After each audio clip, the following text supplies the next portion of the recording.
Magandang araw po sa inyo mga ka-Chamberlain. Kamusta po kayo? Bali, di ba po last time, naghahanap ako ng sa mga poultry supply na mabibili natin na mga battery cages para dun sa mga inahin natin, sa pullets natin. Wala po akong nabili. So, naisip ko po gamitin kung ano po yung mga resources na pwede ko pong gamitin. Katulad po nitong mga kawayan natin dito. Ayan, ang naisip ko, galing dito, makagawa tayo ng mga battery cages. So, yan yung magiging topic natin dito. Yung do-it-yourself na mga cages para sa mga inahin natin. So, ayan mga ka-Chamberlain, punta tayo dun sa kabilang manukan para po ma-share ko po sa inyo yung gagawin natin na mga cages para sa mga pullets and hen. Ayan, nandito na tayo mga ka-Chamberlain sa gagawin natin range area o dito sa isang manukan natin. Medyo makulimlim ang panahon ngayon. Medyo malamig, presko. So dito papakita ko po sa inyo yung ginawa namin na battery type na cages since wala tayong mabili nung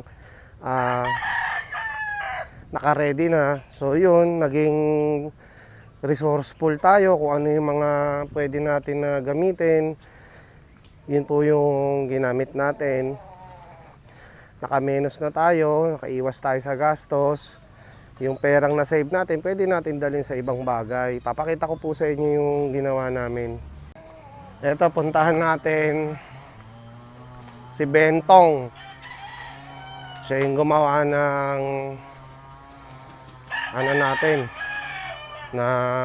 battery cage. Nakita niyo yung mga kawayan dun sa bahay. Yun, nagdala kami dito. Nagdala kami ng mga pwede niyang gamitin. Okay naman po, marami kaming nakuha. Ito, papakita ko po sa inyo yung mga kung paano niya po ginawa. So ito mga ka-Chamberlain yung ginawa ni kasama natin si Bentong. Yan, siya yung gumawa nito. Patuloy po siyang gumagawa para matapos niya to. O ayan po o.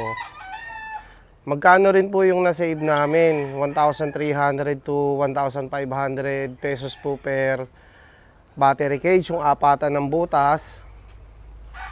Ito, nagamit natin yung mga kawayan natin. Napakarami nating kawayan doon.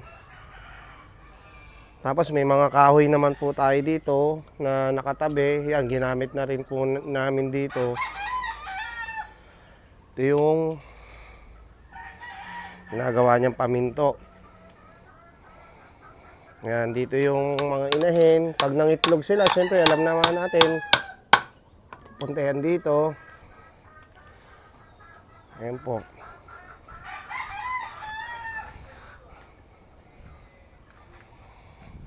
Ayan, presko.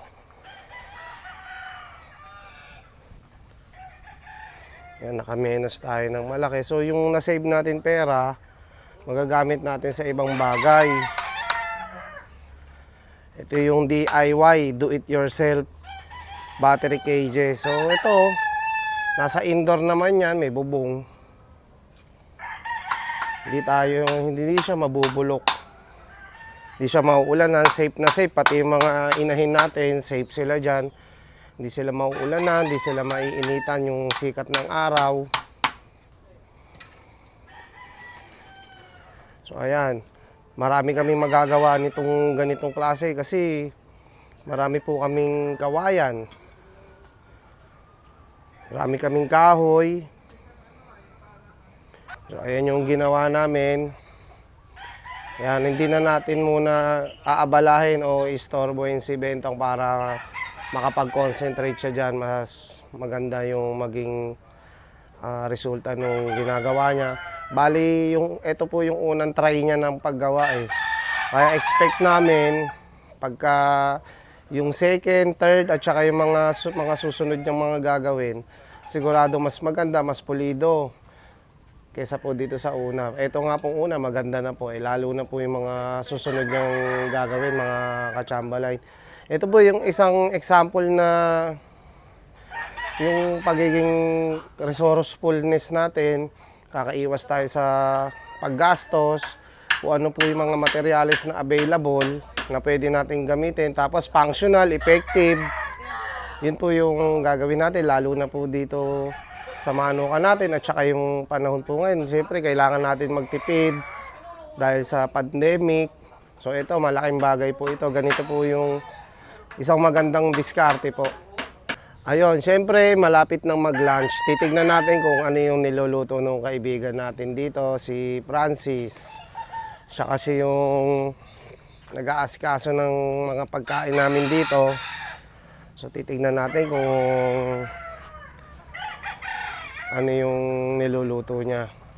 Tignan natin yung niluluto ni Francis. Ano yan? Ano to pare, pinagkuluan ng pata. Nilagyan ko ng paa, tsaka sibot. Wow, ang sarap. Sabaw. Yung soup natin. Crispy pata. Yung sabaw, ginawa ko sibot na may paa. Ayan, oh. Tingnan nyo po yung ano namin dito, lutuan. Oh. Natural. Meron kaming chicken feet. Ito yung sinaing dito sa mga panggatong. Ito, si Sir Oscar. Siya yung nag-acquire nitong bagong broodstag natin. Yung nung nakaraang picture natin na vlog, yan yun. Alagang-alaga. Pinainom niya ng vitamins. Tapos, ito naman yung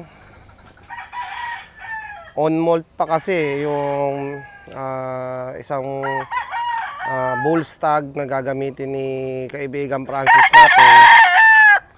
So, nagmo-molt pa siya, hindi pa siya pwede. Siguro by November, December, okay na po yan, pwede na yan. Sa ngayon, dyan lang muna siya, magpalakas siya, magpakondisyon siya habang naglulugon siya, habang molting siya. Tingnan natin yung iba. So ito yung isa pa nilang gagamitin dito na puti.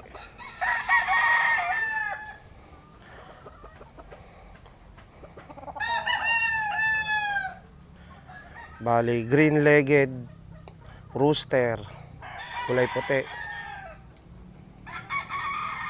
Yan yung mga ilan sa gagamitin nila dito ngayong breeding season.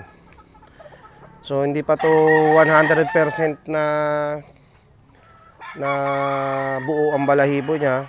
Hintayin pa natin itong mabuo para syempre ready for breeding. Doon natin masasabi na pwede na yan i-breed kapag kumpleto na yung balahibo niya at saka kondisyon na po sila.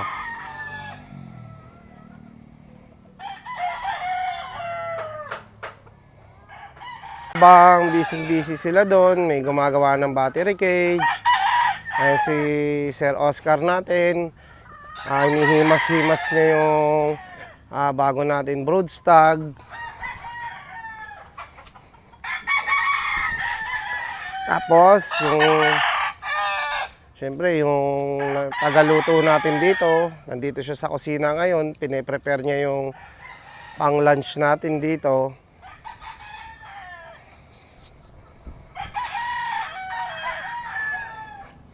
Medyo hindi pa kami ngayon makapag-clearing nung mga tinrim natin mga damo doon sa kabila kasi nga po medyo masama po yung panahon. Maulan, hindi kami makapagtuloy-tuloy nung paglilinis namin dito. Dahil siyempre, maulan niya, ang hirap pong mag-asikaso, mahirap pong magtrabaho kapag medyo masama nga po yung panahon. So naghihintay kami ulit na maging fair yung weather. Siyempre maganda pagka fair weather, sunny, para lahat ng dapat tatapusin. Makikita nyo po, medyo nandito pa rin po yung mga tinrim na mga damo-damo dyan. Tapos yung mga bamboo rito na gagamitin din dun sa battery cages natin. Ito, yung mga tuyong dahon, damo, nandiyan na po, hindi pa po namin maalis, gawa nga po nung medyo umaambon nga po ngayon. So lahat po yan magagawa pagka gumanda-ganda na po yung panahon natin. Siyempre hindi naman matatapos yung video natin kung wala tayong isang may iwan na tip at saka isang sasagutin na question ng mga nagpapadala po sa atin dito kasama natin sa Chamba Line. Ano raw po ba ang dapat mauna, bacterial flushing o deworming? So ito po yung sagot ko. Ako po, personal ko po itong ginagawa. Inuuna ko po muna yung pagbibigay po ng bacterial flushing, yung antibiotic na pwedeng oral, pwedeng water soluble. 3 days lang po yun. Kung oral po yung gagamitin natin, pwedeng sa umaga, bigyan na po natin yung whole day na po yun. 3 days lang po, every morning. Kung water soluble naman po, buong maghapon, for 3 days, yun po yung binibigay natin. Bakit po yan yung inuuna natin? Siyempre, ang alam naman natin, ang pagdideworm, very stressful yan sa mga alaga natin manok. Siyempre, yung mga yan, hindi naman yan nagsasalita. Kahit na makita natin na maganda sila kumilos, matakaw, maganda yung panunaw nila, yung digestive system nila maayos. Siyempre yan, baka meron silang nararamdaman, hindi natin sigurado. Tapos bigla natin pupurgahin, siyempre mai-stress sila. Doon po papasok yung bakit biglang, kapupurga ko lang, bakit biglang nanamlay. So ganun yung iniiwasan natin. So ako po, personally, ang ginagawa ko po, bacterial flushing po muna para kung ano man po yung nararamdaman nila na hindi natin makita na sa mata natin, hindi natin mapansin. At least safe po tayo na 3 days bacterial flushing. Pang 4th day, doon na po tayo magpurga. Basta unahin lang po natin yung pagbabacterial flushing. Yun po kasi yung talagang naging practice ko. Sinusunod ko na po yung pagde-deworm. Ayan. Ayan na yung natin, yung kalandi uling. So naglagay na si kaibigan Francis natin ng mantika. Chinek niya pa yung soup natin. Ito, dito niya lulutuin yung pata. Yan, dyan siya magluluto. Sigurado matalsik to. Konting paypay. Mainit yung apoy, para crispy. Ayun, maganda ro, crispy. Yan, tingnan natin yung pagluluto niya. So ayan mga ka-Chamba Line, habang lahat po sila may ginagawa, babalikan ko na lang po kayo. Tutulong-tulong muna po ako sa kanila para po mas mabilis po yung mga tinatrabaho po nila. Ako lang yung walang ginagawa. So tutulong po ako para po yung buong maghapon natin maging productive. Siyempre, mas marami tayong magagawang mga trabaho, mas maganda. Mas marami tayong ma-accomplish today. Mas maganda po yan. So, babalikan ko po kayo. Tulong-tulong po muna tayo dito. Yan, ginagawa yung paminto. Ayan. Ang tibay ng pinto, ang kapal nung ginamit namin ng kahoy. Washing board. Oo nga eh. Pero, ito, matibay ito. Tapos, dito naman, ayan, para pag kinabit yung pinto, swabe lang yung pagkakasalpak. Walang sabit. Yun. Quality. Ayan. Ganda. Pati yung aanuhan ng yung pinaka-flooring, maganda po yung pagkaka-spacing. Ayan, ginuguhitan niya yung puputulin. Siyempre, yung Pag nangitlog yung inahin, imbis na lalabas dyan, babara siya dyan sa sobrang kahoy na yan. So, kailangan niyang putulin. Para dire-diretso lang po yung itlog, madali natin makukuha. Yan po yung purpose niyan eh. Ayan yung ginagawa nila, yung pinakita ko po sa inyo. Sa amin, dahil sa may mga materialis naman po kaming available dito, may kawayan, may kahoy naman po kami. So ito talaga malaking menos po sa site po namin, malaki pong tipid po talaga yan. So ganyan po yung ginawa namin. Nakita nyo naman po yung last vlog natin, naghanap po ako sa mga suki natin poultry supply, wala naman po silang stock ng battery cages. So ito, ginamit na lang po namin kung ano po yung meron kami dito. So laking tipid po talaga, nagtulong-tulong lang po kami. Ayan po, nakikita nyo po. So sa side po talaga namin, malaking menos kung may mga available din po kayo materyales sa inyo na hindi nyo na kailangan bumili. Yan po, kakatipid po tayo sa ganyan na paraan. Ito meron din pulit dito, puti. Kaparis nito, dito ipaparis yan. Dito sa tandang na to.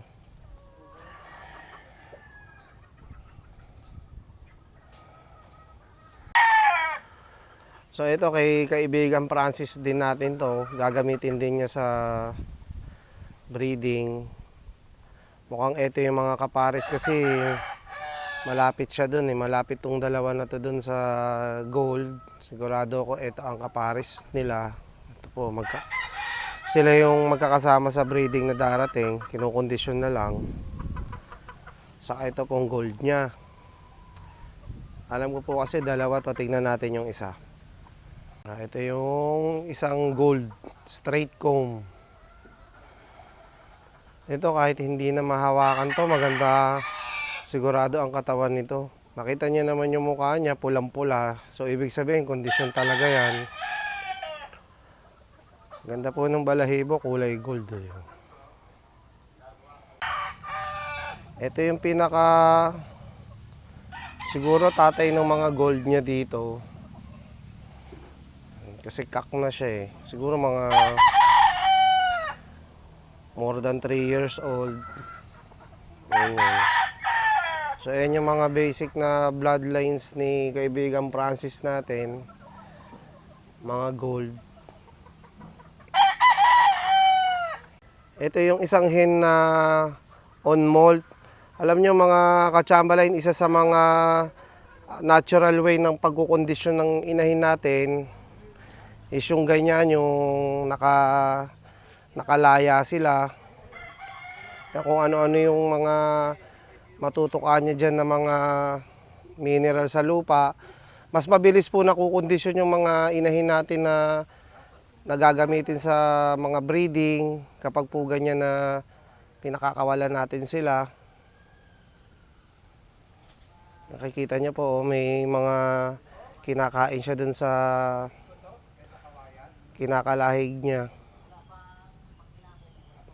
Yan, paglugon, pakawalan, pagka natapos ng lugo niya, sigurado po maganda ang katawan niyan, malakas ang katawan niyan, healthy sila. So i-deworm na lang natin yan, kukondisyon na lang natin sila sa mga cages nila, ready to breed na yan. Yan po yung isang way na maganda, yung mabilis na makondisyon yung mga hen natin, yung sa pamamagitan niya po niyan, yung pakakawalan natin sila. Yan naman po, syempre kung may space po tayo, pakawalan po natin. Kung wala naman, pwede naman po sa 3x3, doon na lang natin sila i-condition for breeding. So ayan mga kachamalain, yung mga ibang mga manok dito na naka-prepare o hinahanda pa lang for breeding. Mamaya pagka uwi ko po sa bahay, share ko naman po sa inyo yung mga ilan sa mga gagamitin ko this season. Siyempre sa breeding season, papakita ko po sa inyo yung mga hinahanda ko doon ng mga breeding materials. I-share ko po yan sa inyo mamaya. Sana po hindi lang umulan para makaikot-ikot po tayo dun sa manukan po natin. Ay, tignan natin yung niluluto ni kaibigan Francis natin. Ito yung pang lunch natin ngayon eh. Ayun, ang ganda. Siyempre ingat lang sa mantika, baka matalsikan tayo. Ayan yung pang ano namin din. Pang lunch ngayon. Lunch today. Ayan. Siyempre, dapat konti lang ang kainin natin. Siyempre, iwas ng konti sa mga fatty foods. Pero paminsan-minsan lang naman yan.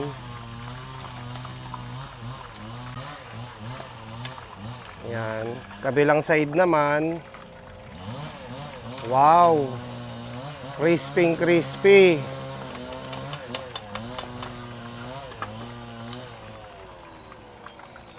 Ang sarap nito.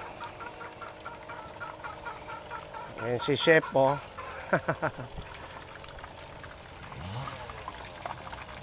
Ayan mga katsambalay, kung mapapansin po ninyo, tulong-tulong po kami sa lahat po ng bagay dito. Yung mga ginagawa po namin, pinagtutulong-tulungan po namin para po mas maging magaang, mas mabilis, mas maging madali po yung mga trabaho na dapat namin tapusin, mga gawain po namin dito na dapat everyday may maging accomplishment po kami, teamwork po kami dito. Kung mapapansin nyo, parang naglalaro lang po kami dito, nag-enjoy naman po kami. Pero at the same time, everyday may accomplishment po kaming natatapos. Ayan mga katsambalay, magla-lunch muna kami. Siyempre, break time muna. Ayan po yung tanghalian namin. Ito yung chef namin. Siya yung nag-prepare po ng lahat ng yan. Siyempre yung mula umaga hanggang ngayong tanghali, puro trabaho. Pahinga muna tayo makapag-lunch naman. Kain po tayo mga katsambalay.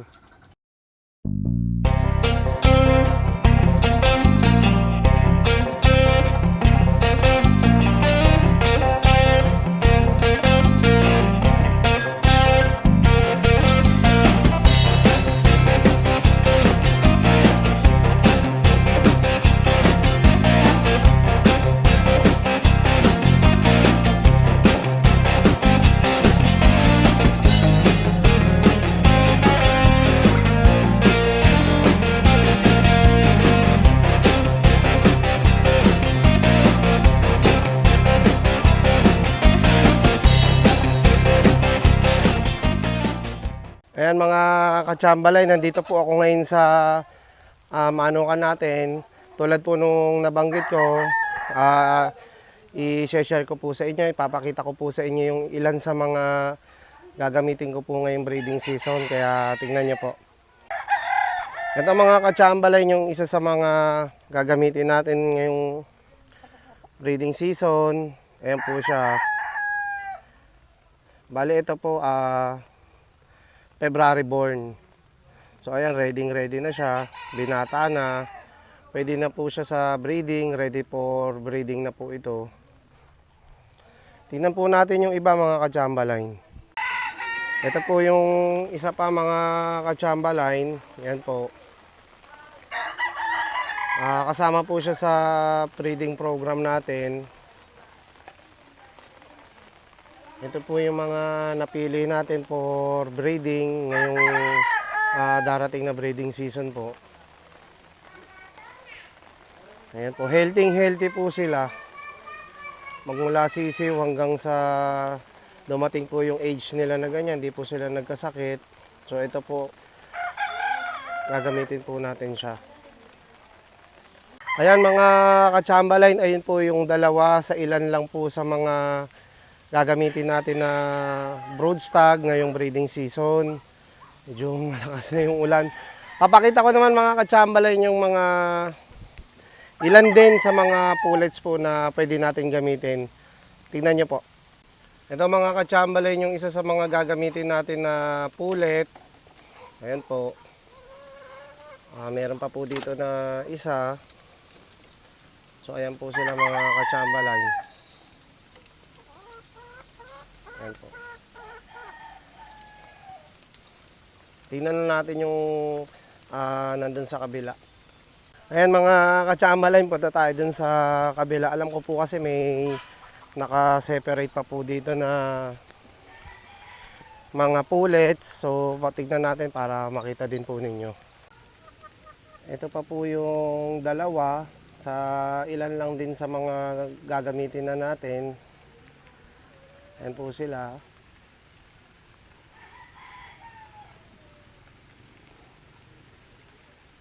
Pag na-set ko po lahat ng mga breeding materials ko po, papakita ko po silang lahat po sa inyo. Ayan mga ka-Chamberlain, na i-share ko po sa inyo yung mga activities namin dito today. Nakapag-share po ako ng mga ilan sa mga gagamitin po namin ngayong breeding season. Gusto ko po muna magpasalamat sa lahat po ng nakapanood po nito. Maraming salamat po sa inyo. Kung nagustuhan nyo po yung video, paki-like po kung hindi pa po kayo nakasubscribe. Sana po makapag-subscribe po kayo. Mga subscriber ko naman po, maraming salamat po sa inyong lahat mga ka-Chamberlain. Hanggang dito na lang po muna. Ingat po tayo palagi. God bless po.